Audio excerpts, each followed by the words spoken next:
വിശദമായിട്ടുള്ള പരിശോധനകൾ നേരത്തെ പറഞ്ഞതുപോലെ തന്നെ ഈ 1500 കിലോമീറ്ററൊക്കെ ഫ്ലൈയിങ് എക്സ്പീരിയൻസ് ഉള്ള ഒരു പൈലറ്റാണ്, വിംഗ് കമാൻഡറാണ് ഇത് നിയന്ത്രിച്ചിരുന്നത് എന്നടക്കം വരികയാണ്. അപ്പോൾ ഇനി പരിശോധനയിലൂടെയൊക്കെ വ്യക്തമാകേണ്ട കാര്യങ്ങൾ എന്തായിരിക്കാം ബസന്ത?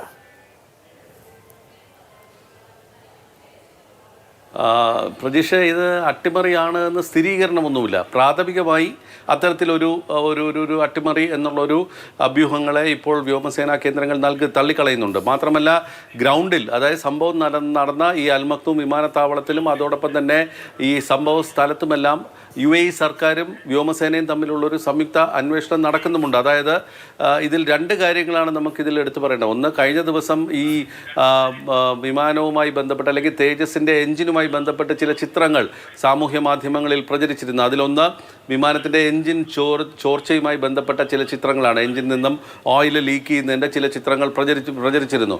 ഇത് ഔദ്യോഗികമായി തന്നെ കഴിഞ്ഞ ദിവസം PIB അത് നിഷേധിക്കുകയും ചെയ്തിരുന്നു.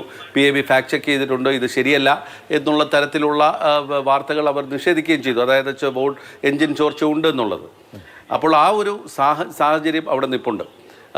അതുകൊണ്ട് തന്നെ ഇതിലിപ്പോൾ ഒരു അട്ടിമറി എന്നുള്ള ഒരു തലത്തിലേക്ക് അന്വേഷണം കൊണ്ടുപോകാൻ IAF തീരുമാനിച്ചിട്ടുണ്ട്. പക്ഷേ ഒരു കോർട്ട് ഓഫ് എൻക്വയറി നടക്കുന്നുണ്ട്. ഈ സംഭവ സ്ഥലത്ത്, അതായത് ഈ UAE സർക്കാരും IAFും തമ്മിൽ, അല്ലെങ്കിൽ ഇന്ത്യൻ എയർഫോഴ്സും UAE സർക്കാരുമുള്ള ഒരു സംയുക്ത അന്വേഷണം നടക്കുന്നത് ഈ പറയുന്ന ഈ സംഭവങ്ങളെല്ലാം കൂടെ വെച്ചിട്ടാണ്. എങ്ങനെയാണ് ഇത്തരത്തിലൊരു ചിത്രം പ്രചരിച്ചത് എന്നുള്ളതാണ്. അതായത് ഇത് പിന്നെ തേജസിൻ്റെ MK1 എഞ്ചിനിൽ നിന്നുള്ള ചോർച്ചയല്ല എങ്കിൽ ഇതേത് ചിത്രം എന്നുള്ളതാണ്. അപ്പോൾ അത്തരത്തിലുള്ള ചില പരിശോധനകൾ നടക്കുന്നു. മാത്രമല്ല, ഇന്ത്യയുടെ ഇത്തരത്തിലുള്ള തേജസിനെ ഷോക്കേസ് ചെയ്തുകൊണ്ട് ലോകതലത്തിൽ തന്നെ ഒരു പോർ വിമാനം എന്നുള്ള നിലയിൽ, വളരെ ലൈറ്റായിട്ടുള്ള വെയിറ്റ് ഇല്ലാത്ത ഒരു പോർ വിമാനം എന്നുള്ള നിലയിൽ, ഒരു ക്ലോസ് കോമ്പാറ്റ് എയർക്രാഫ്റ്റ് എന്നുള്ള നിലയിൽ ഇന്ത്യ ലോകത്തിന് മുന്നിൽ വെച്ചിട്ടുള്ള ഇതിനെ അട്ടിമറിക്കാൻ ഈ പറയുന്ന വലിയ വിമാന കമ്പനികൾക്കൊക്കെ വലിയ താല്പര്യങ്ങൾ പിറകിൽ ഉണ്ടാവാം.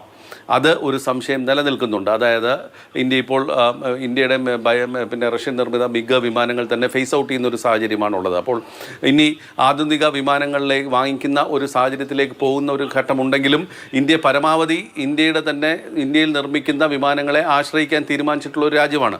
അതിനോടൊപ്പം അതിനെ സപ്ലിമെൻറ്റ് ചെയ്യാനായിട്ടാണ് ഇന്ത്യ പലപ്പോഴും 5ാം തലമുറയിൽപ്പെട്ട വിമാനങ്ങളൊക്കെ വാങ്ങിക്കുന്നത്. ഇപ്പോൾ അമേരിക്ക അവരുടെ ഏറ്റവും ആധുനിക വിമാനം നൽകാൻ ഇന്ത്യ തയ്യാറായിട്ടുണ്ട് എന്ന് പറയുന്നുണ്ട്. പക്ഷേ അപ്പോഴും ഇന്ത്യ മുന്നോട്ട് വെച്ചിട്ടുള്ള ഒരു ആവശ്യം എന്ന് പറയുന്നത് ഇതിൻ്റെ എല്ലാ രീതിയിലും അത് ഉപയോഗിക്കാനുള്ള സ്വാതന്ത്ര്യം ഇന്ത്യക്ക് വേണം എന്നുള്ളതാണ്. അല്ലാതെ ചില നിബന്ധനകളോടി അത് കൈമാറാൻ കഴിയില്ല എന്നുള്ള തരത്തിലാണ് ഇപ്പോൾ F-16 പാകിസ്ഥാൻ കൊടുത്തിട്ടുള്ളത്. യുദ്ധത്തിന് ഉപയോഗിക്കാൻ പൂർത്തിയാക്കിയ ശേഷമാണോ ഈ അടുത്ത റൗണ്ടിലേക്ക് കടക്കുമ്പോഴായിരുന്നു ഈ അപകടം സംഭവിച്ചത്?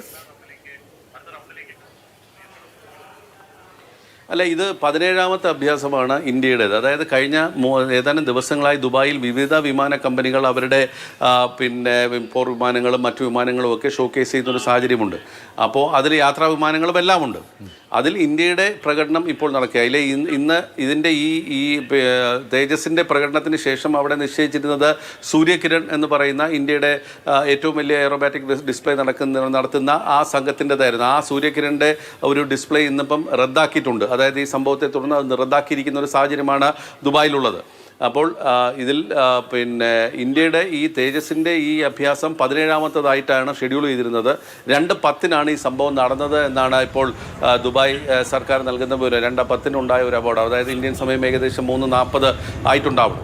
അപ്പോൾ ഈ ഒരു അപകടം സ്വാഭാവികമായിട്ടും ഇന്ത്യ HALനെ സംബന്ധിച്ചിടത്തോളം, അല്ലെങ്കിൽ തേജസുമായി ബന്ധപ്പെട്ട ഇന്ത്യയുടെ പ്രചരണവുമായി ബന്ധപ്പെട്ട് തന്നെ വലിയ തിരിച്ചടികൾ സാധ്യതയുള്ളതാണ്. പക്ഷേ ഇത് മറികടക്കാൻ കഴിയുമെന്നുള്ളതാണ്. ഇനിയിപ്പോൾ ആ അന്വേഷണത്തിൽ ഇതെന്താണ്, സാങ്കേതിക പിഴവാണോ, പൈലറ്റിൻ്റെ ഭാഗത്തു നിന്നുള്ള പിഴവാണോ തുടങ്ങിയ കാര്യങ്ങളൊക്കെ പരിശോധിക്കേണ്ടത്. മറ്റൊന്ന് കാലാവസ്ഥയുമായി ബന്ധപ്പെട്ടാണ്. ദുബായ് 35 ഡിഗ്രി സെൽഷ്യസിന് അപ്പുറമാണ്.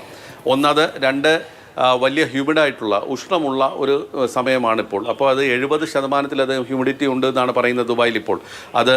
ആ ഒരു സാഹചര്യത്തിൽ ഈ എഞ്ചിൻ്റെ പ്രവർത്തനത്തെ അത് ബാധിച്ചിട്ടുണ്ടോ എന്നുള്ളത് കൂടി ഇതൊക്കെ സാങ്കേതികമായ കാര്യങ്ങളാണ്. അപ്പോൾ അത് അന്വേഷണത്തിൻ്റെ ഭാഗമായി മാത്രമേ ഇതൊക്കെ കണ്ടെത്താൻ കഴിയുള്ളൂ. കോർട്ട് ഓഫ് എൻക്വയറിയിലൂടെ മാത്രമേ ഇതെല്ലാം കണ്ടെത്താൻ കഴിയുള്ളൂ.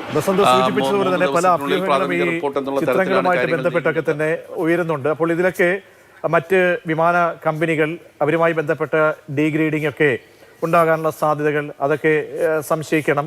അല്ലെങ്കിൽ അങ്ങനെ ഉള്ള അന്വേഷണങ്ങളൊക്കെ വേണ്ടിവരും. പിന്നീട് ഈ പറയുന്ന ഇന്ധന ചോർച്ച, അതല്ല മറ്റ് ക്ലൈമറ്റിൻ്റെ പ്രശ്നമാണോ, ഈ പറക്കലിന് മുൻപ് നടത്തിയിട്ടുള്ള പരിശോധനകൾ, ആ ചെക്കിങ്ങുകൾ അങ്ങനെ വ്യക്തമായിട്ട് തന്നെ ഒരു പരിശോധനയിലേക്ക് കടന്നാൽ മാത്രമേ ഈ സംശയങ്ങൾക്ക് ഒരു ഉത്തരം ലഭ്യമാകൂ അല്ലേ വസന്ത്?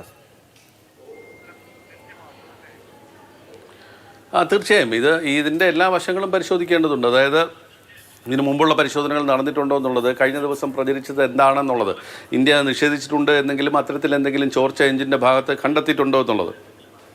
പിന്നെ ഇത് ആ സ്ഥലത്ത്, അതായത് ദുബായ് എയർ ഷോയിലെ ഈ സ്ഥലത്തുണ്ടായിരുന്ന സുരക്ഷിതത്വവുമായി ബന്ധപ്പെട്ട വിഷയങ്ങൾ, അതും ഇപ്പോൾ പരിശോധനയുടെ ഭാഗമായി വരും. സ്വാഭാവികമാണത്. മറ്റ് വിഷയങ്ങൾ, അതായത് കാലാവസ്ഥയുമായി ബന്ധപ്പെട്ട കാര്യങ്ങൾ, ഏതായാലും ഇപ്പോൾ സംഭവ സ്ഥലത്ത് നിന്നും ഈ കാഴ്ചക്കാരെ എല്ലാവരെയും തന്നെ UAE സർക്കാർ പൂർണ്ണമായും ഒഴിപ്പിച്ചിട്ടുണ്ട്. ആ സ്ഥലം ഇവാക്യുവേറ്റ് ചെയ്തത് പിന്നെ സീൽ ചെയ്തിരിക്കുന്ന ഒരു സാഹചര്യമാണുള്ളത്.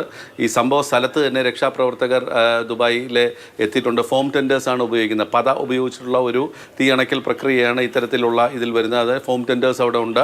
അപ്പോൾ എല്ലാവിധ സംവിധാനങ്ങളും ഇപ്പോൾ അവിടെ സജ്ജമായിട്ടുണ്ട്. പക്ഷേ അതിൻ്റെ കൂട്ടത്തിലാണ് ഈ സംഭവ സ്ഥലവുമായി കേന്ദ്രീകരിച്ചുള്ള UAEയുടെയും വ്യോമസേനയുടെയും ഒരു സംയുക്ത അന്വേഷണം നടക്കുന്നത്. രണ്ട് കാര്യങ്ങളാണ്. ഒന്ന്, ഇതിലൊരു അട്ടിമറി എന്നുള്ളത് പ്രാഥമിക ഘട്ടത്തിൽ വ്യോമസേന തള്ളിക്കളയുന്നുണ്ട്. പക്ഷേ പിന്നീട് അതുമായി ബന്ധപ്പെട്ട എന്തെങ്കിലും ഉണ്ടെങ്കിൽ അത്, ഞാൻ നേരത്തെ പറഞ്ഞ പോലെ, ഇന്ത്യ സ്വയം പര്യാപ്തതയിലേക്ക് നീങ്ങുന്നതിൻ്റെ ഭാഗമായിട്ട് പ്രതിരോധ രംഗത്തും അതിൻ്റെ ഒരു ആത്മനിർഭർ ഭാരതിൻ്റെ ഒരു ഇതാണ് തേജസിനെ നമ്മൾ വെച്ചിരുന്നത്. തേജസ് അക്വയർ ചെയ്യുക എന്നുള്ളത്. നമ്മൾ 2 സ്ക്വാഡ്രനാണ് ഉള്ളത്. ഒന്ന് തമിഴ്നാട്ടിലെ സൂളൂരിലുണ്ട്.